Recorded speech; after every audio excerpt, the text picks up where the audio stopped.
جیسا کہ آپ پڑھ چکے ہیں کہ واردات والی رات میں شاہدہ شکور کے گھر گیا تھا اور اس کی ماں نے، جس کا نام سردار بیگم تھا، شور مچا کر ہمیں دروازے سے ہی رخصت کر دیا تھا۔ اگلی صبح ASI نے رپورٹ دی کہ شاہدہ اپنے ماموں کے گھر میں ضرور تھی، لیکن اس کے ماموں کے بیان کے مطابق وہ رات کے 9:30 بجے وہاں پہنچی تھی۔ اگلی صبح جب ہم نے اس سے ملنے کی کوشش کی تو پتہ چلا کہ اپنے ماموں زاد بھائی کے ہمراہ وہ کچھ روز کے لیے لاہور چلی گئی ہے۔ اس کی اس حرکت سے میرے دل میں شک پیدا ہوا۔ اس کا اچانک لاہور چلے جانا خالی از علت نہیں تھا۔ میں نے 2 سادہ لباس آدمیوں کو اس کے گھر کی نگرانی پر مامور کر دیا اور انہیں تاکید کر دی کہ گھر والوں یا پڑوسیوں کو اس نگرانی کا علم نہیں ہونا چاہیے۔ 9-10 روز بعد نگرانی کرنے والوں نے مجھے اطلاع دی کہ شاہدہ لاہور سے واپس آ گئی ہے۔ مجھے بتایا گیا کہ وہ اکیلی واپس آئی تھی اور بہت خاموشی سے گھر پہنچی تھی۔ یہ اطلاع مجھے شام کے وقت ملی۔ میں 4 یا 5 آدمیوں کو ساتھ لے کر اس کے گھر پہنچ گیا۔ 2 آدمیوں کو میں نے پچھلے دروازے پر اور 2 کو مکان کے کونے پر کھڑا کر دیا۔ میری دستک کے جواب میں حسب سابق شاہدہ کی ماں سردار بیگم نے دروازہ کھولا۔ معلوم ہوتا ہے کہ آپ نے سارے محلے میں ہمارا ہی گھر دیکھ لیا ہے۔ اس نے تیوری چڑھائی۔ کیا حکم ہے؟ مجھے پتہ چلا ہے کہ شاہدہ لاہور سے واپس آ گئی ہے۔ میں نے کہا، میں اس سے بات آ گئی ہے تو کیا ہوا؟ آپ اس یتیم لڑکی کے پیچھے کیوں پڑ گئے؟ وہ ابھی نہیں مل سکتی، بہت تھکی ہوئی ہے۔ وہ عورت میری قوت برداشت کو آزما رہی تھی۔ میں نے اپنے غصے کو دباتے ہوئے کہا، کوئی بات نہیں، اگر وہ تھکی ہوئی ہے تو ہم کل صبح آ جائیں گے، لیکن میرے 4 آدمی ادھر گلی میں موجود رہیں گے۔ شاہدہ اپنی ماں کے پیچھے ہی کھڑی تھی۔ وہ سامنے آ گئی، ماں کو ایک طرف ہٹاتے ہوئے بولی، آپ اندر آ جائیں۔ بیٹھک میں قدم رکھنے کے بعد میں نے اس کا جائزہ لیا۔ شادین نے اس کی عمر 30-32 سال بتائی تھی۔ اس کے علاوہ جو حالات میں سن چکا تھا ان کے مطابق بھی اس کی عمر اتنی ہی ہونی چاہیے، لیکن میرے سامنے جو لڑکی کھڑی تھی وہ 24-25 سال سے زیادہ کی نہیں لگتی تھی۔ وہ سرخ و سفید رنگت والی انتہائی حسین لڑکی تھی، پھر اس میں کشش اور روب حسن بہت تھا۔ عام آدمی اس سے نظریں ملا کر بات نہیں کر سکتا تھا۔ تشریف رکھے ملک صاحب۔ وہ میرا نام بھی جانتی تھی۔ امی ملک صاحب کے لیے چائے بنا لیں۔ مجھے بٹھانے کے بعد اس نے اپنی ماں سے کہا، لہجہ تحکمانہ تھا، کچھ کھانے پینے کے لیے بھی لے آئیں۔ سردار بیگم خاموشی سے کمرے سے باہر نکل گئی۔ شاہدہ نے نہایت دل نواز مسکراہٹ کے ساتھ میری طرف دیکھا اور باہر کے دروازے کی کنڈی لگا دی۔ مجھے یاد نہیں رہا کہ اس نے کس رنگ کا لباس پہن رکھا تھا، تاہم رنگ شوخ تھا اور لباس خاصا چست تھا۔ اس پر ستم یہ کہ اس کا جسم انتہائی متناسب اور سڈول تھا۔ بیرونی دروازے کی کنڈی لگانے کے بعد اس نے کھڑکیوں کے پردے درست کیے اور اندر کی طرف کھلنے والا دروازہ بھی بند کر دیا۔ مجھے یوں معلوم ہو رہا تھا جیسے میری نظریں اس کی حرکات و سکنات کی اسیر ہو گئی تھیں۔ وہ جس طرف جاتی تھی میری نظریں اسی طرف مڑ جاتی تھیں۔ اس کا چہرہ اور جسم ہی خوبصورت نہیں تھا بلکہ ہر جنبش کی اپنی ایک خوبصورتی تھی۔ وہ میری جوانی کا زمانہ تھا اور میرا خوبصورتی سے متاثر ہونا ایک طبعی امر تھا، تاہم اس لڑکی نے مجھے متاثر ہی نہیں، سحر زدہ بھی کر دیا تھا۔ چند لمحوں کے لیے میں یہ بھول گیا کہ میں تھانے دار تھا اور ایک قتل کی تفتیش کرنے وہاں آیا تھا۔ میں بخوبی اندازہ لگا سکتا تھا کہ فاروق نے کیوں زندگی بھر شادی نہ کرنے کا فیصلہ کیا تھا۔ جی، اب فرمائیے کیا حکم ہے؟ وہ سراپا ناز کسی فرما بردار کنیز کی طرح میرے بالکل سامنے آن ٹھہری۔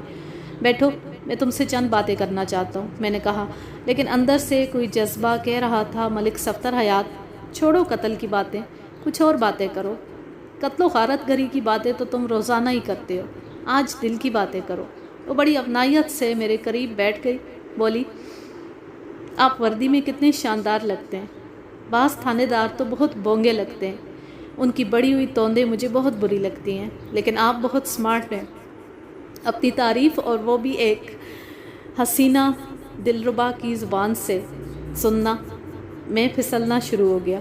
اچانک میری نظر اس کے دائنے ہاتھ پر پڑی۔ اس کی ہتھیلی پر انگوٹھے کے نیچے ایک تازہ زخم کا نشان تھا جو کھرنڈ میں تبدیل ہو رہا تھا۔ تمہارے ہاتھ پر یہ زخم کیسا ہے؟ میں نے پوچھا۔ آلو چھیلتے ہوئے چھری لگ گئی تھی، اس نے جواب دیا، پھر ہاتھ نیچے کرتے ہوئے بولی، امی نے مجھے بتایا ہے کہ آپ پہلے بھی ہمارے گھر آئے تھے اور آپ کو دروازے سے واپس جانا پڑا۔ دراصل امی بلڈ پریشر کی مریض ہیں، ذرا سی بات پر گھبرا جاتی ہیں، وردی والوں سے تو انہیں خاص چڑھے۔ تم صحیح کہتی ہو، پولیس کی وردی ویسی بہت بدنام ہے، تو پھر آپ وردی پہن کر کیوں لوگوں کے گھروں میں جاتے ہیں؟ سادہ کپڑوں میں جایا کریں نا۔ اس کا انداز بالکل بچوں کا سا تھا، وہ میرے قریب بیٹھی ہوئی بالکل بچی ہی لگ رہی تھی۔ میں بار بار اصل موضوع کی طرف آنے کی کوشش کرتا مگر کوئی اندرونی جذبہ رکاوٹ بن جاتا۔ تھوڑی دیر بعد اس کی ماں کمرے میں داخل ہوئی، چائے کی ٹرے میز پر رکھی اور واپس جانے لگی۔ میں نے نوٹ کیا کہ وہ اپنی بیٹی کی طرف سے نظریں چرا رہی تھی۔ شاہدہ میرے بالکل قریب بیٹھی تھی، اگرچہ میں نے یا اس نے ابھی اخلاقی حد کو پار نہیں کیا تھا، لیکن دیکھنے والا بخوبی اندازہ لگا سکتا تھا کہ ہم اخلاقی حد کے عین اوپر بیٹھے تھے۔ ذرا سی حرکت اس حد کو پامال کر سکتی تھی۔ اچانک مجھے خیال آیا کہ سردار بیگم اس دن بڑی عزت اور غیرت کی باتیں کرتی تھی، کیا آج اسے اپنی بیٹی کے خطرناک تیور نظر نہیں آتے تھے، یا دونوں مل کر مجھے بیوقوف بنا رہی تھی؟ شاید یہی بات تھی کہ میرے اندر چھپا ہوا تھانے دار اٹینشن ہو گیا۔ سردار بیگم، تم بھی ادھر ہی بیٹھو، میں نے کہا۔ شاہدہ کا یہاں تنہا بیٹھنا ٹھیک نہیں۔ نہیں، کوئی بات نہیں، شاہدہ میرے گھٹنے کو چھوتے ہوئے بولی۔ آپ کو غیر تھوڑی ہی ہے۔ ہاں، کوئی بات نہیں، سردار بیگم نے کہا۔ آپ اطمینان سے بات کریں، مجھے ذرا باورچی خانے میں کام ہے۔ یہ سن کر میں سمجھ گیا کہ میرا اندازہ غلط نہیں تھا، دونوں ماں بیٹی مجھے واقعی بیوقوف بنانا چاہتی تھی۔ شکر ہے ملک صاحب کو بروقت ہوش آ گیا۔ سردار بیگم تم ادھر ہی رکو، میں نے قدرے سخت لہجے میں کہا، اور شاہدہ تم وہاں جا کر بیٹھو۔ سردار بیگم کی ایک دم تیوری چڑھ گئی، بولی تم تھانے دار ہوگی اپنے گھر میں، یہاں حکم چلانے کی ضرورت۔ شاہدہ نے جلدی سے اس کی بات کاٹی، امی آپ تو خواہ مخواہ غصے میں آ جاتی ہیں، ملک صاحب حکم تھوڑے ہی چلا رہے ہیں، یہ تو جلدی بات ختم کرنا چاہتے ہیں، آپ 2-4 منٹ کے لیے بیٹھ جائیں۔ سردار بیگم نے ہوں کرتے ہوئے سر جھٹکا اور صوفے پر بیٹھ گئی۔ وہ خاصی تند مزاج عورت تھی، ذرا سی بات پر بھڑک اٹھتی تھی۔ شاہدہ ذرا سا پرے سے رکھ گئی۔ تھوڑی دیر پہلے جو رومانی ماحول اس کمرے میں پیدا ہو گیا تھا وہ ختم ہو گیا۔ میں نے دیکھا وہ پری چہرہ اپنی اس ناکامی پر ہونٹ کاٹ کر رہ گئی۔ شاہدہ تم ٹھیک کہتی ہو، میں نے نرم لہجے میں کہا، چند سوالات کر کے چلا جاؤں گا۔ مجھے یہاں اس لیے بھی آنا پڑا ہے کہ میں نے تمہارے اور فاروق کے مراسم کی بہت باتیں سنی ہیں۔ لوگوں کو تو بکواس کرنے کی عادت ہے، سردار بیگم نے کہا، دوسروں کی عزت اچھال کر خوش ہوتے ہیں۔ ہاں یہ تو تم صحیح کہتی ہو، میں نے اس کے موڈ کو نارمل کرنے کے لیے کہا، لیکن وہ ایک مشکل کام معلوم ہوتا تھا۔ بعض لوگوں کو بکنے کی زیادہ عادت ہوتی ہے۔ شاہدہ بی بی، میں نے سنا ہے کہ فاروق ادبی ذوق رکھنے والا آدمی تھا اور یہاں کی ادبی انجمن کا عہدیدار بھی تھا۔ مجھے معلوم ہوا ہے کہ تم بھی اس ادبی انجمن کی رکن تھی۔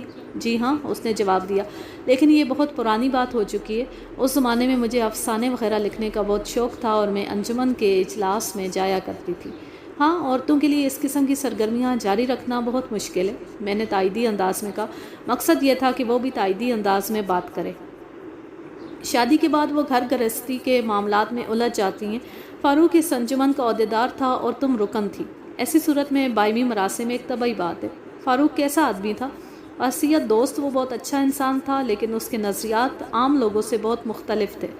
ہاں، ادیبوں میں یہی خامی ہوتی ہے، میں نے چالاکی سے کہا۔ میں یہ دیکھنا چاہتا تھا کہ وہ فاروق کی مخالفت میں بولتی ہے یا حمایت میں۔ عجیب نظریات تخلیق کرتے رہتے ہیں اور دوسروں پر بھی ان نظریات کو مسلط کرنے کی کوشش کرتے ہیں۔ مجھے یقین ہے کہ فاروق اشتراکی نظریات کا قائل ہوگا، مزدوروں اور کسانوں کا حامی۔ آپ نے بالکل صحیح اندازہ لگایا ہے، اس نے کہا۔ فاروق ایسا ہی شخص تھا، وہ تو اپنے باپ کی جائیداد میں سے حصہ لینا بھی گناہ سمجھتا تھا، کہتا تھا کہ اپنی محنت سے اپنی دنیا تعمیر کرے گا۔ محنت سے، سردار بیگم نے کہا۔ بالکل نکما آدمی تھا، خالی باتیں کرنا جانتا تھا، جس جائیداد کو لینے سے انکار کرتا تھا اسی پر پل رہا تھا۔ میں نے سردار بیگم کی تائید کرتے ہوئے کہا، میں نے بھی یہی سنا ہے، زمینوں کی ساری دیکھ بھال اس کا چھوٹا بھائی کرتا تھا، فاروق کو سوائے افسانہ گوئی کے کچھ نہیں آتا تھا۔ میں نے سنا ہے اس کی ماں نے شاہدہ کا رشتہ مانگا تھا۔ ہاں، 2-3 دفعہ ہمارے گھر آئی تھی، لیکن ہم نے انکار کر دیا تھا۔ آدمی کی کچھ آمدنی تو ہو۔ میں نے شاہدہ سے کہا، تم فاروق سے اکثر ملتی رہتی تھی، کیا اس نے کبھی براہ راست بھی تم سے شادی کی بات کی تھی؟ اس سوال کے 2 حصے تھے، لیکن پہلا حصہ سوال میں شامل نہیں تھا۔ میں اس سے یہ اقرار کروانا چاہتا تھا کہ وہ فاروق سے باقاعدہ ملتی رہتی تھی۔ شادی کا سوال ضمنی تھا۔ جی ہاں، اس نے کئی دفعہ اس خواہش کا اظہار کیا تھا۔ ایک وقفے حال نے مجھے بتایا ہے کہ فاروق نے صرف تمہاری وجہ سے ابھی تک شادی نہیں کی تھی۔ ایسے تو کئی ہوں گے، شاہدہ کے منہ سے بے اختیار نکل گیا۔ میں کس کس کے آنسو پوچھتی۔ بات ختم کرنے کے بعد اس کے چہرے پر خفیف سا احساس سے ندامت نظر آنے لگا۔ میں نے شوق نظروں سے اسے گھورا، پھر کہا، ہاں، کچھ ہستیاں ایسی ہوتی ہیں، انہیں ہر شخص اپنانے کی تمنا کرتا ہے۔ کسی کو اللہ دولت دنیا دیتا ہے اور کسی کو دولت حسن سے مالا مال کر دیتا ہے۔ ستار بیگم نے سر جھٹکا اور اٹھ کر کمرے سے نکل گئی۔ اس دفعہ میں نے کوئی اعتراض نہیں کیا کیونکہ میں شاہدہ کے سیر حسن سے آزاد ہو چکا تھا، لیکن وہ شوق بھی اپنا جادو جگانے پر تلی ہوئی تھی۔ ماں کی جاتی میرے قریب کھسک آئی اور یوں جھک کر چائے بنانے لگی کہ اس کی زلفیں میرے کندھے کو چھونے لگی۔ میرے اندر ایک بار پھر جذبات کی کشمکش شروع ہو گئی، لیکن میں جذبات سے مغلوب نہیں ہونا چاہتا تھا، لہٰذا بظاہر بے خیالی میں اٹھا اور دیوار پر آویزہ ایک تصویر کو دیکھنے لگا۔ مجھے معلوم نہیں کہ شاہدہ نے میرے اس عمل کو محسوس کیا تھا یا نہیں، تاہم وہ چپ رہی تھی۔ میں چند لمحے تصویر کے سامنے کھڑا رہا، پھر سنگل صوفے پر جا بیٹھا۔ شاہدہ، میں ذاتی سا سوال کرنا چاہتا ہوں، برا نہ منانا، تمہاری پہلی شادی کیوں ناکام ہو گئی تھی؟ اس کا ہاتھ تھوڑا سا کپکپایا، اس کے علاوہ اس نے کسی تاثر کا اظہار نہیں ہونے دیا۔ قدرے توقف کے بعد بولی، یہ بات آپ کو کس نے بتائی کہ میری پہلی شادی؟ میرا مطلب ہے کہ میں نے پہلے بھی شادی کی تھی۔ میرا خیال ہے کہ یہ بات دو ہی آدمی جانتے ہیں، یا تھے کہنا چاہیے، کیونکہ دو میں سے ایک مر چکا ہے۔ پتہ نہیں آپ کیا بات کر رہے ہیں۔ دوسرے آدمی کا نام عنایت حسین ہے، یہ بات اسی نے مجھے بتائی ہے۔ وہ ذلیل آدمی مجھے بدنام کرنے پر تلا ہوا ہے۔ اس کے چہرے پر پہلی بار سختی نمودار ہوئی۔ یہ تو ہوتا ہی ہے، میں نے کہا۔ طلاق کے بعد بہت کم مرد یا عورتیں ایسی ہوتی ہیں جو ایک دوسرے پر کیچڑ اچھالنے کی کوشش نہیں کرتے۔ اس نے چونک کر دیکھا۔ دوسرا آدمی کون تھا؟ کیا آپ کا اشارہ فاروق کی طرف ہے؟ ہاں، تم ٹھیک سمجھی ہو، فاروق بھی یہ بات جانتا تھا۔ یقیناً یہ بات اسے عنایت حسین نے بتائی ہوگی۔ جبھی اس نے شادی سے اس نے بات ادھوری چھوڑ دی اور گھبرا کر ادھر ادھر دیکھنے لگی۔ میں اس بات پر چونکا۔ کیا وہ یہ کہنا چاہتی تھی کہ فاروق نے شادی سے انکار کر دیا تھا؟ میں نے اس بات کو ذہن میں رکھ لیا، مگر اس کے بارے میں کوئی سوال نہیں کیا۔ شاہدہ، کیا تم 3 فروری کو فاروق سے ملنے گئی تھی؟ مجھے یاد نہیں۔ اس نے چائے کا کپ میری طرف بڑھایا۔ میری نظر ایک بار پھر اس کے ہاتھ کے کرونٹ پر پڑی۔ وہ 2-2.5 انچ لمبا کرونٹ تھا۔ مجھے یاد آیا کہ چھری سے آلو چھیلتے ہوئے اتنا لمبا زخم نہیں آ سکتا۔ دیکھو شاہدہ بی بی، اگر تم کوئی بات چھپاؤ گی تو اپنے لیے مشکلات پیدا کرو گی۔ مجھے یہ بات معلوم ہو چکی ہے کہ تم 3 تاریخ کو شام کے بعد فاروق سے ملنے گئی تھی۔ تمہاری ماں کا کہنا ہے کہ 3 تاریخ کو تم شام کے وقت گھر سے چلی گئی تھی۔ تمہارے ماموں کا کہنا ہے کہ تم 9:30 بجے ان کے گھر پہنچی تھی۔ محلے کے 3 معتبر آدمیوں نے گواہی دی ہے کہ انہوں نے 8-8:30 بجے کے قریب تمہیں فاروق کی حویلی کے پچھلے دروازے سے نکلتے دیکھا تھا۔ میں نے اپنی بات میں زور پیدا کرنے کے لیے تھوڑا سا جھوٹ ملایا، لہٰذا اگر تم سچ نہیں بولو گی تو اپنے لیے پریشانی پیدا کرو گی۔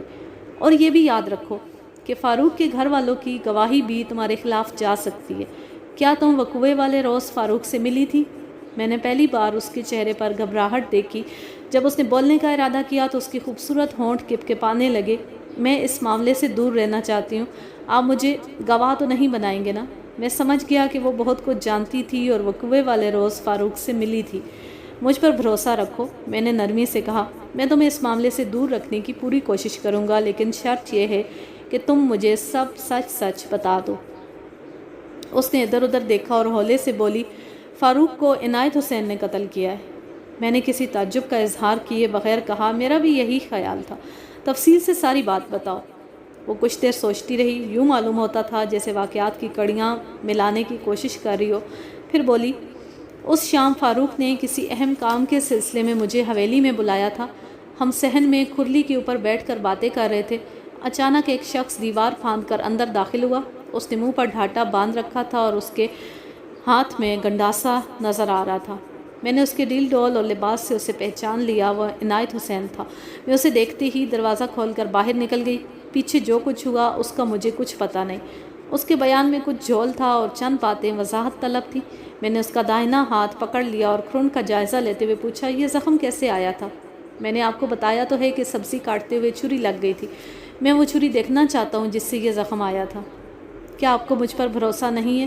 اسی لمحے سردار بی بی کمرے میں داخل ہوئی اور چیخ کر بولی، ہائے میں مری! میری بیٹی پر دست درازی کرتے ہوئے تمہیں شرم نہیں آتی؟ سمجھ کیا رکھا ہے تم نے؟ میں تو چیخ چیخ کر سارا محلہ اکٹھا کر لوں گی۔ تمہاری وردی نہ اتروا دی تو میرا نام بھی سردار بیگم نہیں۔ شاہدہ کی بچی چیختی کیوں نہیں؟ زور زور سے شور مچا۔ شاہدہ صورتحال کو زیادہ سمجھتی تھی۔ امی چپ ہو جائیں، اس نے سختی سے کہا۔ ملک صاحب میرے زخم کا نشان دیکھ رہے ہیں، ٹھہرے میں چھری لاتی ہوں۔ میں نے اس کا ہاتھ چھوڑ دیا۔ وہ اندر گئی اور 4-5 انچ لمبے پھل والی ایک چھری لا کر مجھے دکھائی۔ چھری پر دندانے پڑے ہوئے تھے اور وہ زیادہ تیز نہیں تھی۔ تم نے زخم پر پٹی کس ڈاکٹر سے کروائی تھی؟ اس نے تھوڑے سے تامل کے بعد ایک پرائیویٹ ڈاکٹر کا نام لیا، غالباً اس کا نام ڈاکٹر اسلم تھا۔ میں نے چائے کا آخری گھونٹ بھرا اور اٹھتے ہوئے کہا، تمہیں کل تھوڑی دیر کے لیے تھانے آنا پڑے گا۔ تھانے آنا پڑے گا؟ اس نے گھبرا کر کہا، ابھی تو آپ نے میرے ساتھ وعدہ کیا ہے کہ آپ مجھے اس معاملے سے دور رکھیں گے۔ آپ کو جو کچھ پوچھنا ہے وہ یہیں پر پوچھ لیں، تھانے میں کیوں بلاتے ہیں؟ ملک صاحب، ہم عزت دار لوگ ہیں۔ سردار بیگم اپنے جوش کو دباتے ہوئے بولی، ہمیں تھانے بلا کر بے عزت نہ کریں، میں ذرا کھری عورت ہوں۔ اگر آپ ہمیں پریشان کر کے رشوت وصول کرنا چاہتے ہیں تو صاف بات کریں، بولیں آپ کو کتنے پیسے چاہیے۔ اس معصوم بچی کو آپ تھانے میں بلا کر پوچھ کچھ کریں گے تو ہماری کیا عزت رہ جائے گی؟ امی آپ دوسرے کمرے میں جائیں، شاہدہ نے کہا۔ ملک صاحب میری بات سمجھ جائیں گے۔ سردار بیگم دوسرے کمرے میں چلی گئی۔ اس کے جاتے ہی شاہدہ نے میرے سینے پر سر رکھ دیا اور سسکیاں لینے لگی۔ اس کے آنسوؤں نے میرے ارادے کو ایک بار پھر کمزور کر دیا۔ مجھے اس پر ترس آنے لگا۔ ٹھیک ہے، میں نے اس کے سر پر ہاتھ رکھتے ہوئے کہا، تم تھانے نہ آنا، اگر ضرورت پڑی تو میں خود ہی آ جاؤں گا۔ جب میں جانے لگا تو سردار بیگم نوٹوں کی ایک گڈی لیے ہوئے کمرے میں داخل ہوئی۔ ملک صاحب یہ رکھ لیں، ہم عزت دار لوگ ہیں، ہمیں تھانے کچہری میں لے جا کر ذلیل نہ کریں۔ سردار بیگم، مجھے اس کام کی تنخواہ ملتی ہے، اسے اپنے پاس ہی رکھو۔ باہر نکل کر میں نے احسائی سے کہا کہ جو دو سادہ لباس سپاہی سردار بیگم کی نگرانی پر مامور تھے انہیں دوبارہ اسی ڈیوٹی پر لگا دے اور تاکید کر دے کہ وہ شاہدہ شکور کو قصبے سے باہر نہ جانے دے۔ دوسرا کام میں نے اس کے سپرد یہ کیا کہ عنایت حسین کو لے کر تھانے پہنچے اور میرے آنے تک اسے وہاں بٹھائے رکھے۔ یہاں سے فارغ ہو کر فاروق حسین کی حویلی جا پہنچا۔ دستک کی آواز پر دروازہ منظور حسین نے کھولا اور مجھے اندر بیٹھک میں لے گیا۔ رسمی کلمات کے بعد میں نے منظور حسین سے کہا، منظور حسین، معلوم ہوتا ہے کہ تمہیں اپنے بھائی سے کوئی محبت نہیں تھی اور تم نہیں چاہتے کہ اس کا قاتل گرفتار ہو۔ یہ کیسے ہو سکتا ہے ملک صاحب؟ اس نے کہا، میرا ایک ہی تو بھائی تھا۔ تو پھر تم نے مجھے پوری بات کیوں نہیں بتائی؟ وقوعے والی رات کھانے کے بعد تم مویشیوں کو دیکھنے اور دروازہ بند کرنے کے لیے باہر نکلے تھے۔ اس وقت فاروق صحن میں موجود تھا اور اکیلا نہیں تھا، لیکن تم نے میرے سوال کے جواب میں لا علمی کا اظہار کیا تھا۔ کیا میں اس کی وجہ پوچھ سکتا ہوں؟ اس نے آنکھیں نیچی کر لیں، ہولے سے بولا، میں نہیں چاہتا تھا کہ مرنے کے بعد میرے بھائی کی عزت پر کوئی حرف آئے۔ اس کی بات میں وزن تھا۔ میں نے کہا، اب دوبارہ ساری بات بتاؤ۔ ملک صاحب، میرا بھائی عجیب طبیعت کا آدمی تھا۔ اسے نہ تو زمینوں کی کوئی پرواہ تھی اور نہ ہی اپنے مستقبل کی۔ اسے اپنی ساری زندگی اس آوارہ لڑکی کے پیچھے ضائع کر دی تھی۔ پتہ نہیں اس لڑکی کے کن کن لوگوں سے تعلقات تھے اور اس نے کتنی شادیاں کی تھیں۔ اس کا پہلا بیٹا اب 12-13 سال کا ہوگا، لیکن بھائی فاروق کے دل سے اس کا خیال نہیں جاتا تھا۔ وہ سب کچھ جاننے کے باوجود اس سے شادی کرنا چاہتا تھا۔ عنایت حسین سے طلاق لینے کے بعد وہ پھر فاروق کے پیچھے پڑ گئی۔ ہر دوسرے تیسرے روز ملنے آ جاتی تھی۔ گھر میں کوئی اسے پسند نہیں کرتا تھا۔ اس رات بھی وہ دونوں کھرلی پر بیٹھے باتیں کر رہے تھے، اسی لیے تم دور سے ہی سمجھ گئے تھے کہ کھرلی کے پاس تمہارے بھائی کی لاش پڑی ہے۔ میں نے کہا، منظور حسین، مجھے حیرت تو اس بات پر ہے کہ تم نے یہ بات چھپائی کیوں؟ وہ شرمسار ہوتے ہوئے بولا، مجھے ماں نے منع کر دیا تھا، لیکن یہ بات مجھے بہت چبھ رہی تھی اور میں 1-2 روز میں آپ کے پاس آنے والا تھا۔ اچھا ہوا آپ نے خود ہی یہ بات پوچھ لی۔ منظور حسین، تم نے چیخنے کی جو آواز سنی تھی وہ کسی مرد کی تھی یا عورت کی؟ وہ مرد کی آواز تھی، اس نے جواب دیا۔ میرے بھائی کی آواز تھی، میں نے اس کی آواز پہچان لی تھی۔ کیا تمہیں پورا یقین ہے کہ تم نے عورت کی چیخنے کی آواز نہیں سنی؟ پورا یقین ہے، عورت کی چیخنے کی آواز نہیں آئی۔ آلہ قتل یعنی گنڈاسے کے بارے میں تمہارا کیا خیال ہے؟ کیا وہ تمہارا گنڈاسا ہے یا قاتل اسے اپنے ساتھ لایا تھا؟ وہ ہماری حویلی کا گنڈاسا ہے۔ اس شام میں نے اسے کھرلی پر پڑے دیکھا تھا۔ میں نے اٹھتے ہوئے کہا، اگر اسے کوئی اور بات یاد آئے تو مجھے بتا دے۔ وہاں سے نکل کر میں ڈاکٹر اسلم کے کلینک پر پہنچا۔ اس ادھیڑ عمر ڈاکٹر سے میری معمولی سی شناسائی تھی۔ اس کے کلینک میں اس وقت 2 یا 3 مریض بیٹھے تھے۔ اس نے مریضوں کو انتظار کرنے کے لیے کہا اور مجھے اپنے کنسلٹنگ روم میں لے گیا۔ جی تھانے دار صاحب، اس نے خوش دلی سے کہا، کوئی بیماری یا کوئی جرم؟ ڈاکٹر صاحب، آپ کو یہ قانون ضرور معلوم ہوگا کہ آپ پولیس رپورٹ کے بغیر کسی زخمی کا علاج نہیں کر سکتے۔ یقیناً معلوم ہے۔ کیا کوئی زخمی چور میرے کلینک سے پٹی کروانے کا دعوے دار ہے؟ 3 فروری کی رات کو ایک لڑکی آپ کے پاس آئی تھی، اس کا دایاں ہاتھ زخمی تھا۔ اسے فوراً یاد آ گیا کہ میں کس لڑکی کی بات کر رہا تھا۔ آنکھ دباتے ہوئے بولا، ملک صاحب، اگر آپ میری جگہ ہوتے تو نہ صرف اس لڑکی کی مرہم پٹی کرتے بلکہ اپنی گاڑی میں اسے گھر بھی چھوڑ کر آتے، اور اس کا صرف ہاتھ ہی نہیں، گھٹنا بھی زخمی تھا۔ گھٹنا بھی زخمی تھا؟ میں نے آنکھیں پھیلائیں۔ اس نے اپنے زخمی ہونے کی وجہ کیا بتائی تھی؟ غسل خانے کے فرش پر پھسل گئی تھی اور لوہے کی صابن دانی سے ہاتھ کٹ گیا تھا۔ آپ نے اس کے زخم کا بخوبی معائنہ کیا ہوگا۔ میں نے جیب سے چھری نکال کر اسے دکھائی۔ کیا اس چھری سے آلو چھیلنے کے دوران اتنا گہرا زخم آ سکتا ہے؟ اس نے چھری کا معائنہ کیا اور اس کی دھار پر انگوٹھا پھیرا، پھر نفی میں سر ہلاتے ہوئے بولا، مشکل بلکہ ناممکن۔ آلو چھیلتے وقت اس چھری سے اتنا گہرا زخم نہیں آ سکتا۔ ہاں، اگر یہ چھری سیدھی پڑی ہو، یعنی اس کی دھار اوپر کی طرف ہو اور زور سے اس پر ہاتھ پڑ جائے تو پھر شاید اتنا گہرا زخم آ جائے۔ معاملہ کیا ہے؟ معاملہ قتل کا ہے، میں نے اٹھتے ہوئے کہا۔